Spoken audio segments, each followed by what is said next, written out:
সম্মানিত দর্শক এবং শ্রোতাবৃন্দ, আমি যশোরী আপনাদের সকলকে জানাই আসসালামু আলাইকুম ওয়া রাহমাতুল্লাহ। নতুন বাংলাদেশ পরিচালনা করছেন ডক্টর মোহাম্মদ ইউনূস। আমরা যদি সবাই ওনার সাথে দিই তাহলে আমাদের কাউকে খাবারের জন্য অন্তত কারোর কাছে হাত পাততে হবে না। যদি উনি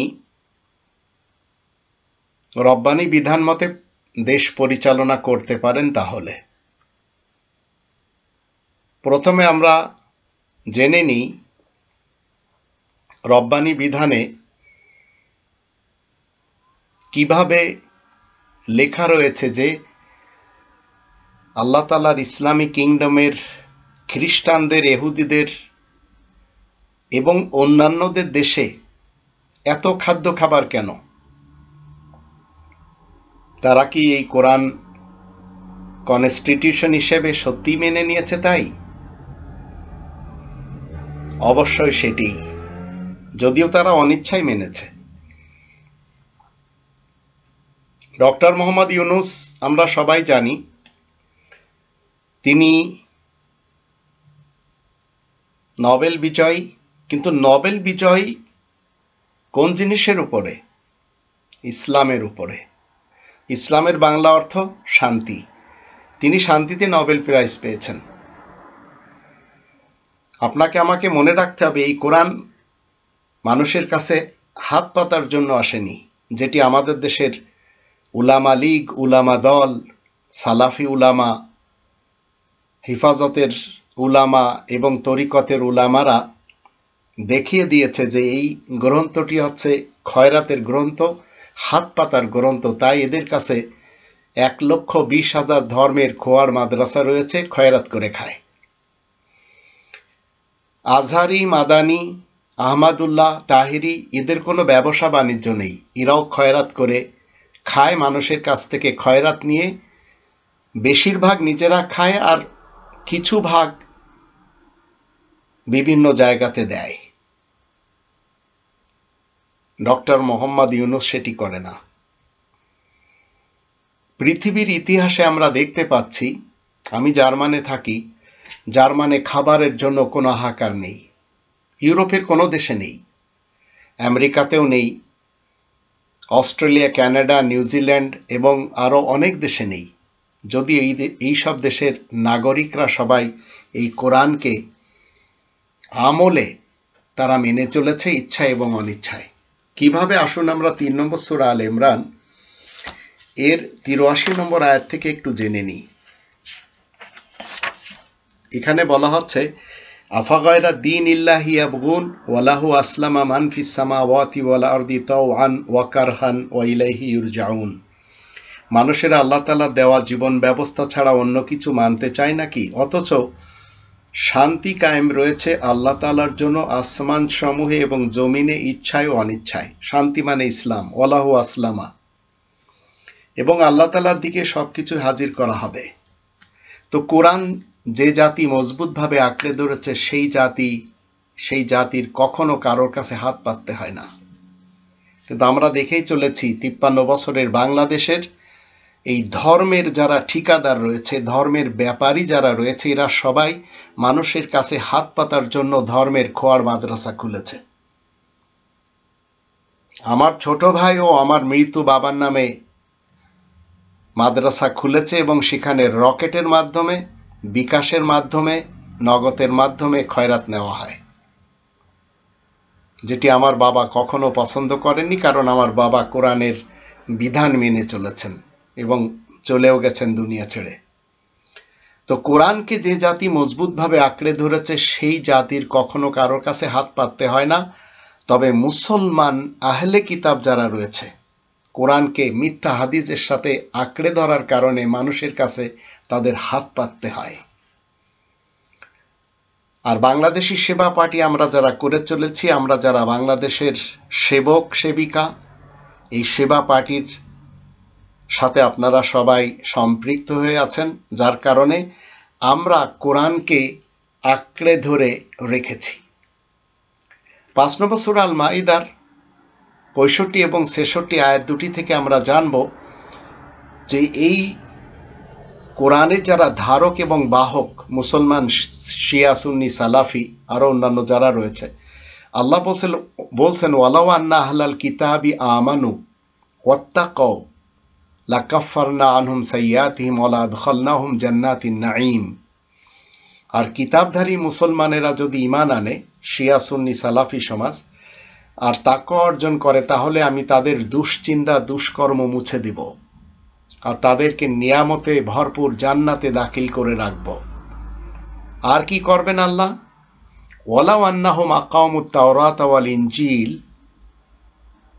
ওয়া মা উনজিলা ইলাইহিম মির রাব্বিহিম লাআকালু মিন ফাওকিহিম ওয়া মিন তাহতি আরজুলিহিম মিনহুম উম্মাতুম মুকতাসিদা ওয়া কাসীরুম মিনহুম সাআ মা ইয়ামালুন।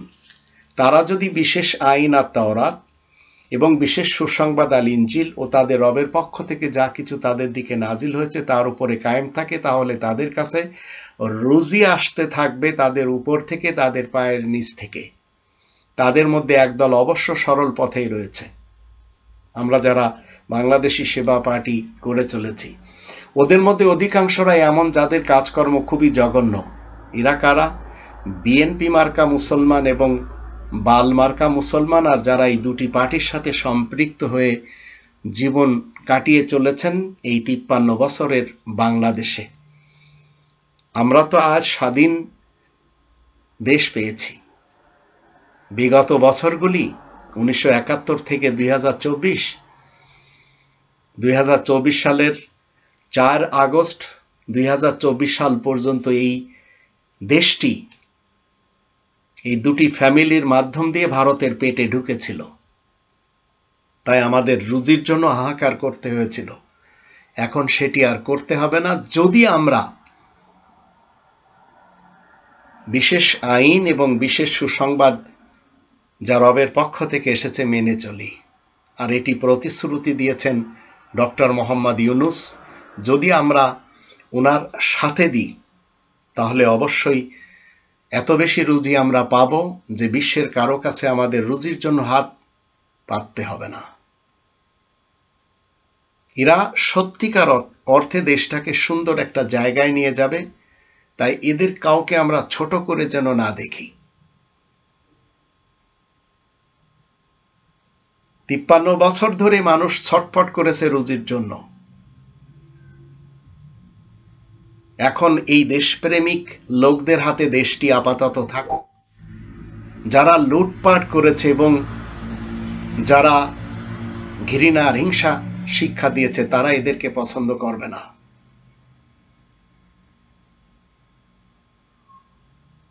এই নতুন পরিচালক যারা ডক্টর মোহাম্মদ ইউনূসের হাত ধরে যারা দেশ পরিচালনা করে চলেছেন, এদের ভিতরেও মুনাফিক রয়েছে। তবে এই নতুন মুখগুলোর কনসেপ্ট একদম ক্লিন অ্যান্ড ক্লিয়ার বলে আমি মনে করি। কারণ বাংলাদেশি সেবা পার্টি যে কনস্টিটিউশনকে নিয়ে আগে বাড়তে চায় সেটি এরা করে চলেছে। আমাদের দেশের পুলিশ বিভাগকে ধ্বংস করে দেওয়া হয়েছিল, আর্মিকে ধ্বংস করে সেই সেনাবাহিনীদেরকে সোনা বাহিনীতে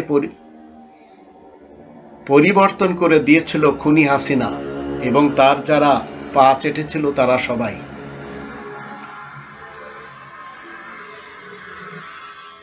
এখন সেটি আবার পরিবর্তন হয়ে গেছে। যারা আজ দেশ পরিচালনা করছেন এদের প্রধান ডক্টর মোহাম্মদ ইউনূস, ইনার কাছে গভীর জ্ঞান আছে।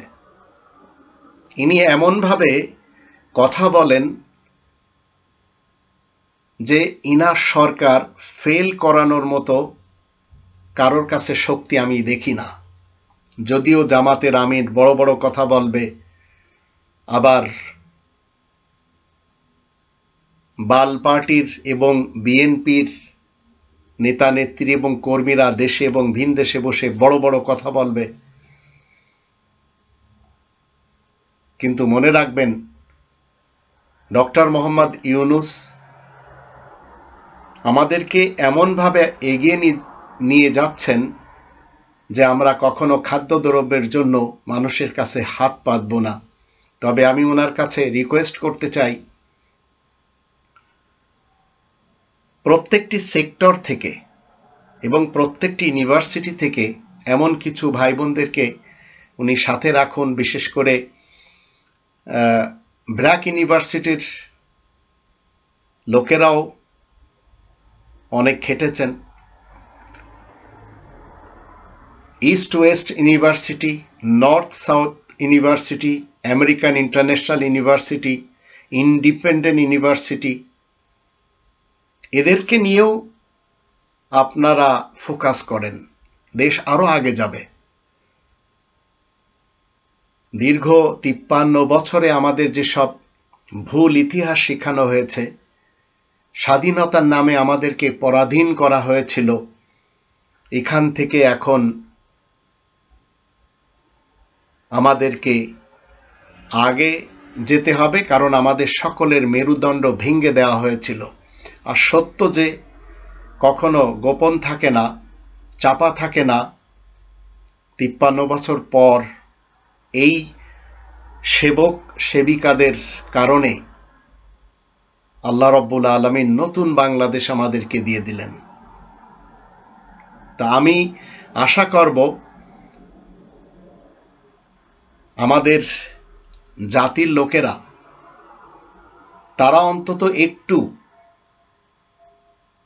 ইনাদের সাথে দিন। ইনশাআল্লাহ এই দেশ অনেক এগিয়ে যাবে এবং খাদ্য খাবারে স্বয়ংসম্পন্ন হবে, তাতে আমি কিঞ্চিত সন্দেহ মনে করি না, যতদিন তারা রব্বানী বিধানের সাথে নিজেদেরকে সম্পৃক্ত করে রাখবেন। অন্যথায় আবার যদি তারা ছলা কলা কৌশলকে, যা কিনা রব্বানী কনস্টিটিউশনের বিপক্ষে, সেদিকে যদি যান, তাহলে এই দেশ কখনো দুর্নীতিমুক্ত হবে না। প্রতিটি সরকারি দপ্তর দুর্নীতিতে ভরে থাকবে, যেভাবে অতীতের 53 বছর আমরা দেখেছি। আর যদি এই বাংলাদেশকে স্বর্ণের দেশ হিসেবে আগে নিয়ে যেতে চান, তো এই ছোট্ট ছোট্ট তরুণ ছেলেগুলোর জ্ঞান নিয়ে আপনাদের অনেক মাতামাতি করতে হবে না। কখনো চিন্তা করে দেখেছেন কতটা অস্বাস্থ্যকর পরিবেশ তৈরি করা হয়েছিল যে বাইতুল মুকাররমের খতিবের মতো ব্যক্তিত্বকে পালাতে হয়েছে? তো আপনারা যারা পিলখানার হত্যাকাণ্ড মনে রেখেছেন, যারা আপনারা হলি আর্টিজানের ঘটনা মনে রেখেছেন, 7 মার্ডারের ঘটনা মনে রেখেছেন, আবার সেই বিএনপি মার্কা মুসলমান যারা তাদের যুগে সেই গ্রেনেড হামলা এবং 63টি জেলাতে এট এ টাইম বোমা বিস্ফোরণের কথা মনে রেখেছেন, মনে রাখবেন এই রকম কোনো ঘটনা আবার যেন না জন্মায়, সেজন্য আপনাকে আমাকে এই ডক্টর মোহাম্মদ ইউনূসের সাথে দিতে হবে।